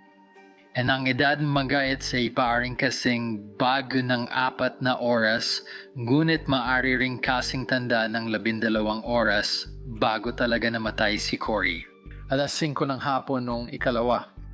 Ayon kay Dr. Andrew, natukoy niyang naganap ang nakamamatay na pinsala bandang 5:00 ng umaga. 1:00 ng hapon, Abril 2, 2021. Ang oras na yon ay nahati sa gitna, kung saan may 4 na oras na si Cory ay nasa pangangalaga ng kanyang ina at may 4 na oras na si Cory ay nasa pangangalaga ng kanyang ama. Doktora, pwede mo ba kaming kwentuhan tungkol sa bagong ebidensya para mapinupa ang oras na yon? Mayroong isang video na binanggit at hindi at sinadyang kunan at walang tao sa video. Parang ang telepono ay nasa upuan ng kotse o kung saan man. At sinabi sa akin na ito ay ang ina ni Cory na inihahatid siya para sa kustodya sa kanyang ama. At sila ay nag-uusap mga 9:00 ito ng gabi. Sumasagot si Cory sa mga tanong, nakikipag-usap siya, normal siya. Malinaw na naririnig, kaya kung 9:00 iyon ang panahon ng pagkasugat mula 5:00 hanggang 9:00 sa isip ko ay natatanggal na. Ang may ganitong sugat ay hindi makakilos o makasagot gaya ng ginawa ni Cory sa kotse. Kaya napapagitna tayo mula 9:00 ng umaga hanggang 1:00 ng hapon. Hindi ko na kayang palitin pa ang oras kaysa doon pero kumpiyansa ako na iyon ang oras kung kailan nasugatan si Cory. Tinanong ba niya ako? Siya ang isa mo pang magulang, kaya karapatan niya yun. Kailangan niyang makita dahil nagpunta ka sa doktor. Gusto ko lang masiguro na makita niya yun. Hindi ko alam nasaan siya. Tatawagan mo ba siya? Oo, nasa loob siya, pero hindi ko alam bakit. Wala rin ang kotse, ang weird. Pero ang abogado ni Gregor na si Mario Gallucci, kino-question niya ang timeline ni Dr. Andrew. Sinabi mo rin na nung una, inilagay mo sa opinion mo na nangyari ito sa pagitan ng 4 hanggang 12 oras. Tama? Oo. Pagkatapos, binago mo ang opinion mo dahil sa ilang informasyong ibinigay sa iyo. Pagkatapos, tama. Mali. Sige.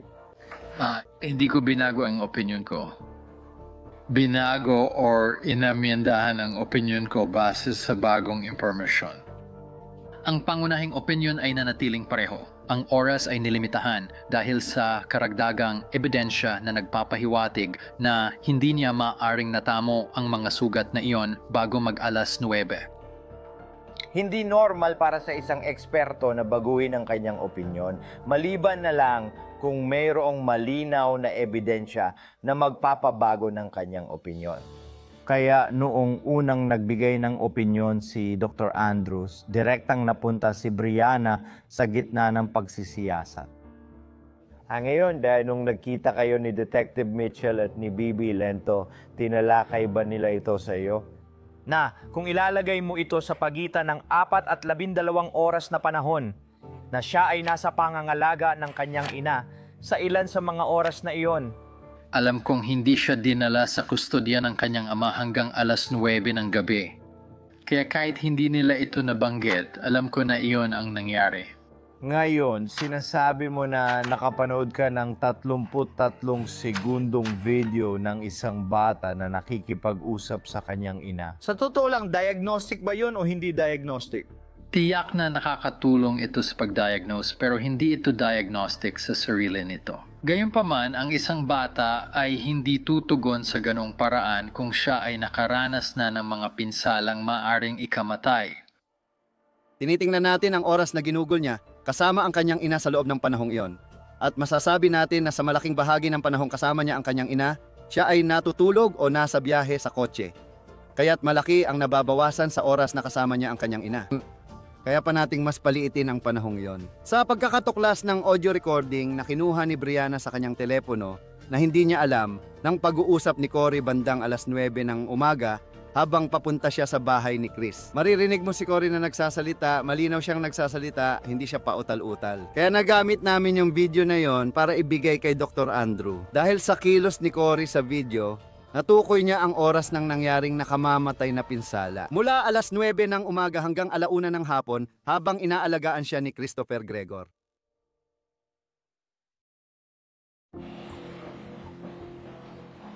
Ngayon, ang medical na eksperto ni Modepensa muli, si Dr. Michael Boden, ay nagbigay ng kanyang opinyon tungkol sa sanhi at paraan ng pagkamatay ni Cory. Meron ka bang opinyon matapos mong suriin ang lahat ng material tungkol sa sanhi ng pagkamatay ni Cory? Sa tingin ko, nalito ang sanhi ng pagkamatay ni Cory dahil sa malawakang pinsala na dulot ng proseso ng cardiopulmonary resuscitation. Pero sang-ayon ako sa bahagi ng kanyang diagnosis tungkol sa pamamaga at sepsis. Ang bahagi ng diagnosis ni Dr. Rogas tungkol sa pamamaga at sepsis ay tumutukoy sa pamamaga sa baga at ang natuklasan sa kultura ng bakterya sa baga na maaring magdulot ng pulmonya at sepsis. Sa akin ang palagay, ang pinakamalamang na sanhi ng pagkamatay ay isang napakagrabe at mabilis na pneumonia.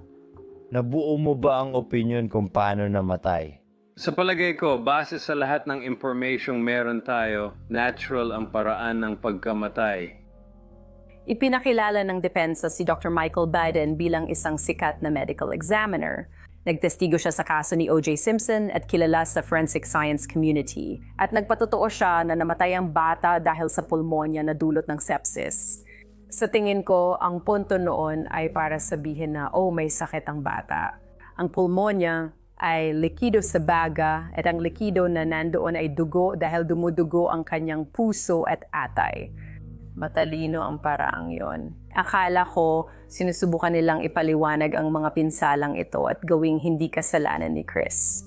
Meron ka bang natuklasan tungkol sa sepsis or infection? Lumabas ang isyong yan sa unang pagsusuri at base hindi lang sa mga natuklasan sa autopsy, kundi pati na rin sa pagrepaso ko ng mga medical na record.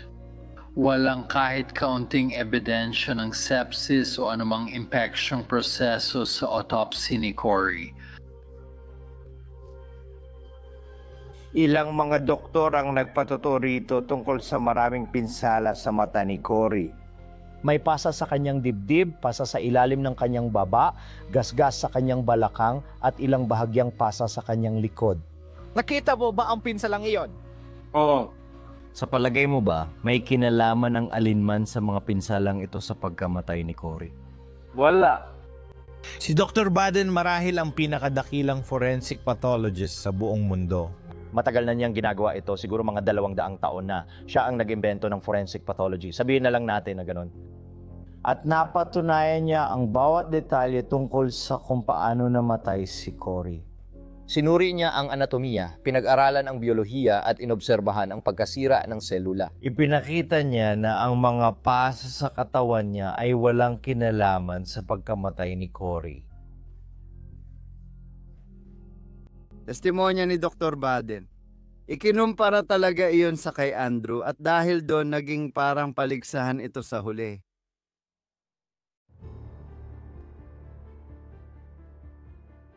Habang papalapit ang closing arguments, nagiging labanan ang kaso sa pagitan ng testimonya ni Dr. Baden at Dr. Andrew. Namatay ba si Cory dahil sa matagalang pang-aabuso o namatay siya dahil sa natural na dahilan? Sino ang paniniwalaan ng hurado?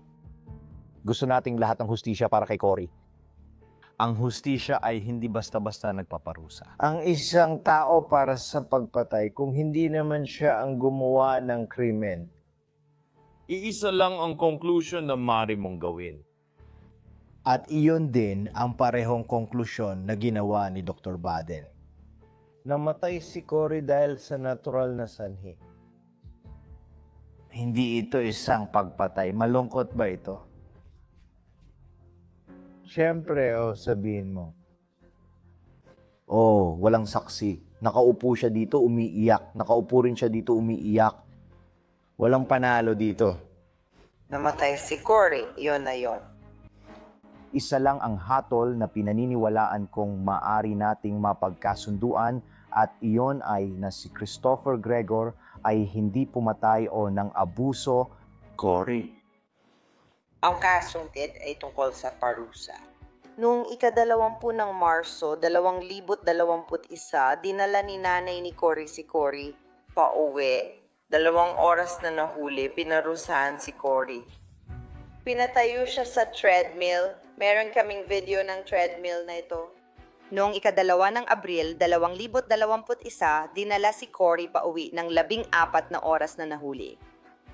Pinarusahan si Cory ang taong nagmahal sa kanya. Ang pinakamatinding tinamong blunt force trauma na isang anyo ng pang-aabuso sa bata. Ang treadmill video na ito ay nagsasalita na para sa sarili. Ang treadmill, mga Ginang at Gino, ay ang mekanismo ng akusado para sa abuso. Maaari ninyong gamitin ang video na ito upang ipakita na ang nangyari noong ika-2 ng Abril ay hindi isang aksidente o pagkakamali. Tama ba? Kaya ganun kung paano ang dalawang bagay na ito magkaugnay. At sa utos ng korte na ito, sinasabi na nirepaso ng korte ang liham ng mga natuklasan sa investigasyon. Tama ba? At tinanggihan ang kahilingan ni Brianna para sa kustodya.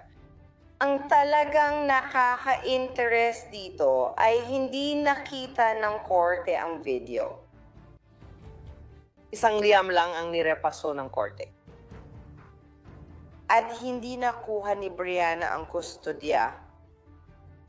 Siyempre, kaming mga magulang na nagsusumikap at lumalaban para sa aming anak upang protektahan sila at tiyaking walang masamang mangyayari sa kanila.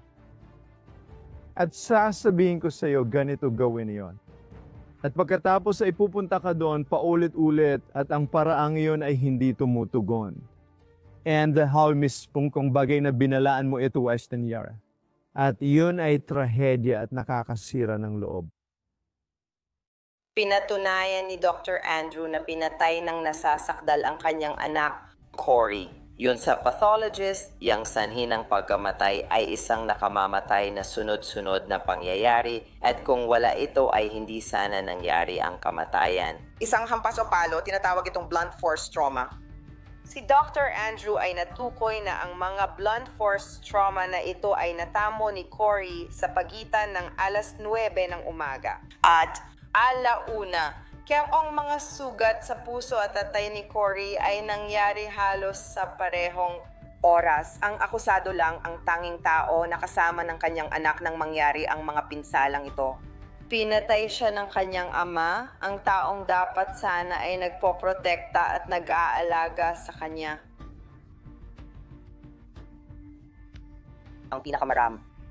Ang kasong ito ay tungkol kay Cory at kung paano siya naging pinakabiktima ng parusa at pang-aabuso ng akusado. Ang mga 6 na taong gulang ay basta-basta hindi namamatay at ganun din si Cory. Matapos ang matitinding pangwakas na argumento ng depensa at prosecution, nagsimula na ang hurado sa kanilang pagde-deliberate. Bumalik ang hurado sa silid ng pagde-deliberate at doon namin naisip na wala na ito sa aming mga kamay. Umaasa kaming nagawa namin ang lahat para maipresenta ang kaso ni Cory ng makatarungan. Mixiolo. Nandun kami habang sila ay nagde-deliberate, hindi namin alam. Umaasa lang kami sa pinakamabuti. Pumunta kami sa simbahan at nagdasal at madalas namin ginagawa yon bago ang paglilitis. Tapos nakisama kami sa mga kaibigan at pamilya namin sa labas ng hukuman. Sa pagkatapos ng 2 araw ng pag-uusap, nakarating na sa hatol ang hurado. Ginang, may desisyon na ba ang hurado? Opo, Ginoo. At ang hatol ba na yan ay nagkakaisa? Opo, Ginang.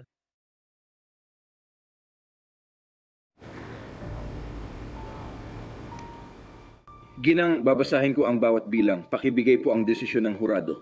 Sagot. Una, ano po ang inyong hatol sa unang bilang na paglalagay sa panganib ng kapakanan ng isang bata? Guilty. Ano po hatol ninyo sa ikalawang bilang? Pagpatay? Hindi guilty? Nang sinabi nilang hindi guilty sa pagpatay, akala ko panalo na ako. Akala ko may posibilidad na mapawalang sala si Chris dahil lang hindi pa nagagawa ng mga pulis at ng mga ahensyang dapat nagpoprotekta ang kanilang trabaho. Palagi nila kaming binigo pati na si Cory kaya inisip kong may pag-asa pa. Alam kong hurado ang magpapasya pero hindi ako sigurado. Ano ang hatol ninyo sa kasong hindi sinadyang pagpatay? Guilty? At hindi mo sinagot ang tanong na 4. Ginang 4-person, maupo po. Ngayon, tatanungin ko ang hurado. Si Chris ay hindi napatunayang nagkasala ng pagpatay, ngunit napatunayang nagkasala ng pinalalaang pagpatay ng bata at panganib sa bata. Sa tingin ko, nagpapasalamat na lang ako sa hatol ng pinalalang pagpatay. Alam mo, nung una, iniisip mo na hindi siya magkakaso ng kahit ano. Kaya nagpapasalamat ako sa hatol na yon. Ngayon, ipinatatala ko sa clerk sa minutes na nagkakaisa ang hatol. Nagulat ako nang mahatulan siya ng aggravated manslaughter. Binanatan ko si Andrews, pati si Baden, binanatan din siya. Hindi ko maintindihan bakit hindi sila naniwala kay Dr. Baden.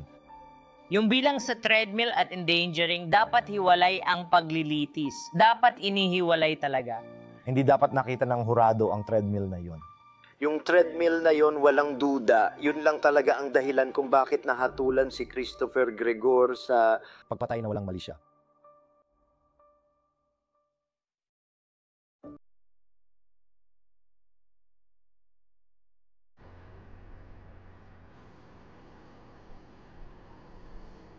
Habang lahat ay nagsasakripisyo dito sa init, gusto ko lang sabihin mas mainit pa sa impyerno. Ngunit kung hindi tumestigo sa paglilitis, sa wakas ay nagsalita si Christopher Gregor sa korte sa paghatol. Ginoong Gregor, sir, may gusto po ba kayong sabihin tungkol sa sarili nyo o sa kaso ninyo? Gusto ko lang magpasalamat sa pagkakataong makapagsalita ngayon. At Brianna, hindi pa tayo nag-usap mula nang pumanaw si Cory. Sa lahat ng nasabi, gusto ko lang sabihin sa iyo na humihingi ako ng paumanhin na nawala si Cory sa inyo. Siya ay sa madaling salita ang pinakamahusay. Alam ko, mamimiss natin siya habang buhay. Yung 2 taon kong kasama si Cory, mahirap pero pinakamaligayang bahagi ng buhay ko. Pakiramdam ko, yung paraan ng pagkakasabi niya kay Brianna, pasensya ka na at nawala si Cory. Gusto ko sanang sabihin, hindi nawala si Cory pa, pinatay mo siya. Pasensya na, akala mo kaya kong gawin at saktan ang pinakamahalagang tao sa buhay ko, ang anak natin. Hindi mapapatawad ang nangyari noong Marso 20. Brianna, sa iyo, sa pamilya mo at pamilya ko, humihingi ako ng paumanhin na nakita mo si Cory na tinrato ng ganon. Hindi niya iyon kailanman deserve. Gusto kong linawin na noong April 2, wala akong ginawang dahilan ng pagpanaw ni Cory. Hindi ko sinaktan ang anak ko, mahal ko siya at mahal ko pa rin siya hanggang ngayon. Pinagsisisihan ko na hindi ko agad siya dinala sa ospital, hindi ko alam kung gaano siya kasakit. Akala ko pagod lang siya. Kahit anong papaniwalaan mo, version man ni Dr. Baden o Dr. Andrew, pareho pa rin ang resulta. Wala na si Cory. Alam kong kailangan mong magtrabaho ngayon. Kagalang-galang na hukom, hinihiling ko pong hatulan ninyo ako ng patas at isaalang-alang ang buong buhay ko, hindi lang ang 12 araw. Peke lang yon. Hindi naman talaga siya humihingi ng tawad para sa kahit ano, wala yung ibig sabihin, kalokohan lang yon. Bago opisyal na hatulan si Christopher Gregor, ihahayag muna ni Rebecca at Brianna Micolo ang kanilang mga pahayag bilang mga biktima. Kagalang-galang na hukom, alam ni Cory na mamamatay siya noong linggo bago mamatay si Cory. 5 araw lang bago siya namatay, nasa bahay ko si Cory, naghahanda siyang maligo. Nang maghubad siya, puno ng pasa ang katawan niya. Lumingon ako palayo para hindi makita ni Cory ang luha ko. Pagkatapos magbihis ni Cory, umupo kami sa kama ko. Tumingin sa akin si Cory at sinabi niya, "Hey Gima, halika at tingnan mo kung ano ang ginagawa sa akin ng tatay ko." Sinabi ko sa kanya na nakikita ng Diyos ang lahat, bumaba ang boses niya. Sabi niya, bakit hindi niya ako tinutulungan? Parang sumasakit ang puso ko habang sinasabi ko sa kanya na mas tinutulungan ng Diyos ang mas nangangailangan ngayon. Noong parehong linggo, si Cory ay nasa labas nagsusulat gamit ang chalk sa bangketa. Napansin namin ni Brianna na isinulat ni Cory na namatay ako sa may pintuan ng bahay namin. Alam ni Cory na walang makakatulong sa kanya. Alam niyang mamamatay siya at tinanggap niya ito. Kagalang-galang na hukom, ang pag-uusap namin ni Cory 5 araw bago at sa mismong araw ng kanyang pagkamatay ay palaging gugulo sa akin. Pakiusap, turuan po ninyo ang lalaking ito na ang kanyang mga ginawa ay may kapalit na parusa. Si Cory ay naghahangad ng isang ama, pero ang nakuha niya ay isang halimaw. Chris Gregor, kagalang-galang na hukom, pakiusap bigyan ng hustisya si Cory ngayon. Maraming salamat po.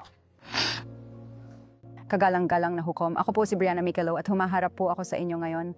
Hindi lang bilang isang nagdadalamhating ina, kundi bilang tagapagtanggol ng katarungan, si Cory ang aking buhay, ang aking mundo, at ang aking lahat noon at hanggang ngayon. Noong Abril 2, 2021, nag-aatubili kong dinala si Cory sa bahay ng akusado. Isang pagkakamali iyon na habang buhay kong pagsisisihan. Hinalikan ko ang aking anak bilang pamamaalam, hindi ko alam na iyon na pala ang huling pagkakataon. Sana alam ko lang ang mangyayari, hindi ko sana siya pinakawalan. Ang bago kong realidad ay ang ipaliwanag sa aking anak na babae kung ano ang nangyari sa kanyang kuya at bakit wala na siya rito. Dinadala ko siya sa sementeryo para dalawin si Cory tuwing weekend at sa edad na 1.5 taon, alam na niya kung nasaan si Cory.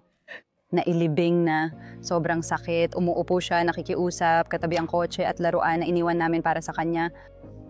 Sa kabila ng lahat ng ginawa niya kay Cory, mahal pa rin siya ni Cory.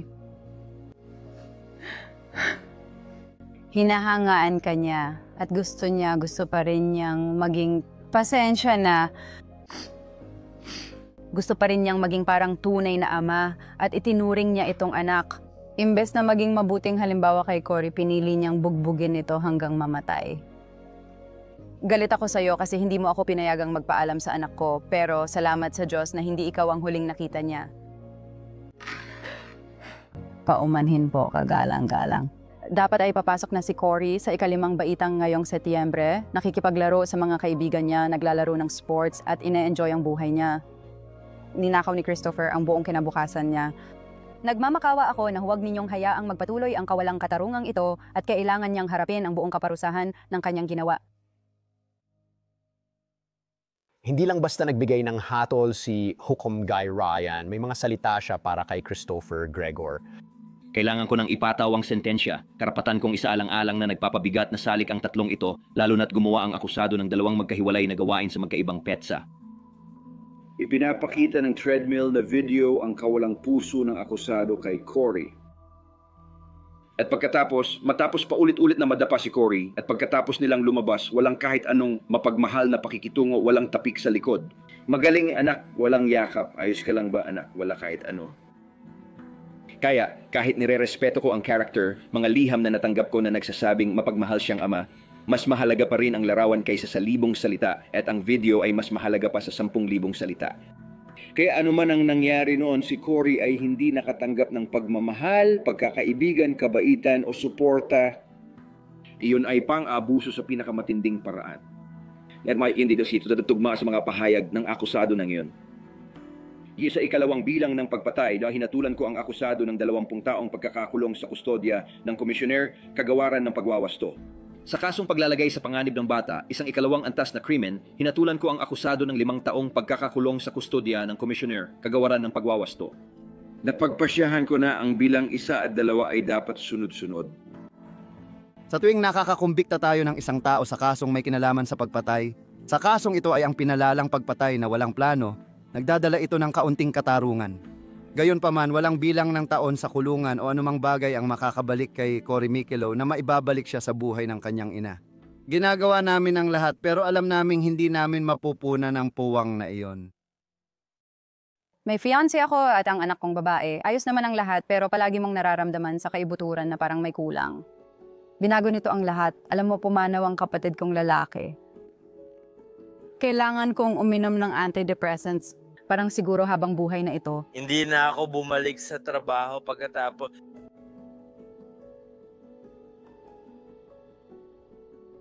Ang chewy ni Cory, si Gino. Pumanaw ang anak ko 1 taon matapos si Cory. Si Gino ay isang nahihirapang adik. Alam mo, matagal na siyang malinis, pero sa tingin ko, ito ang nagtulak sa kanya sa bingit. Dapat nandito sina Gino at Cory, pero wala sila. Palagi kong kinukwento kay anak ko si Cory. Kilala niya ang pangalan niya. Dinadala namin siya para dalawin si Cory, alam mo, sa sementeryo. Ginagawa ko ang lahat para mapasaya siya at maging mabuting magulang. Dito nakalibing si Cory kasama ang kanyang lola sa tuhod. Magkasama sila. At dito kami pumupunta para makasama si Cory. Ayaw naming mag-isa si Cory kaya isinama siya sa nanay ko. Nang pumanaw siya, 3 beses akong pumupunta rito araw-araw. Ayokong umalis. Ngayon, lingguhan na lang ako pumupunta tuwing weekend kasama ang anak kong babae, Sabado or Linggo. At syempre, tuwing may holiday din. Dati nagdadala kami ng mga upuang pangdamo at umuupo lang kami dito o kaya naman ay kumot at dito lang kami nagpapahinga.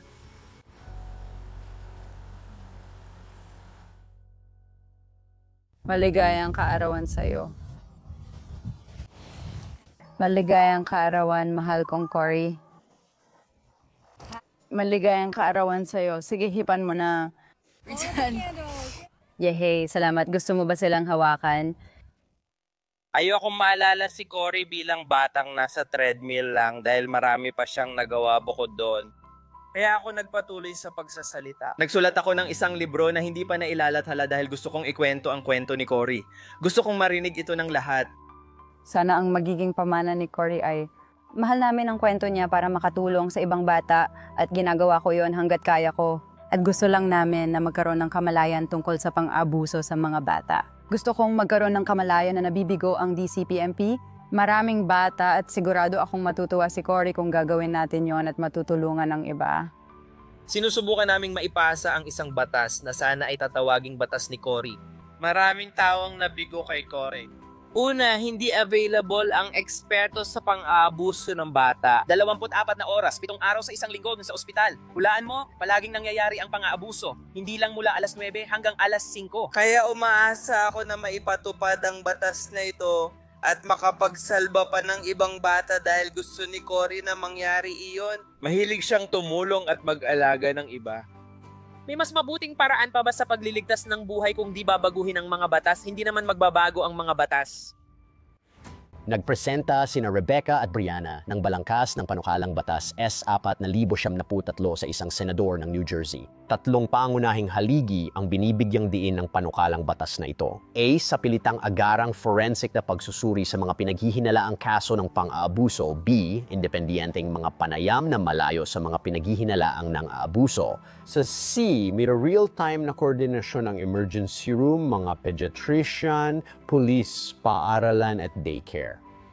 Brianna at Rebecca, umaasa sila na sa pagpasa ng tinatawag nilang batas ni Cory, hindi lang nito mapoprotektahan ang mga bata, kundi maaari rin itong mailigtas ang kanilang mga buhay sa susunod na mga kaso ng abuso.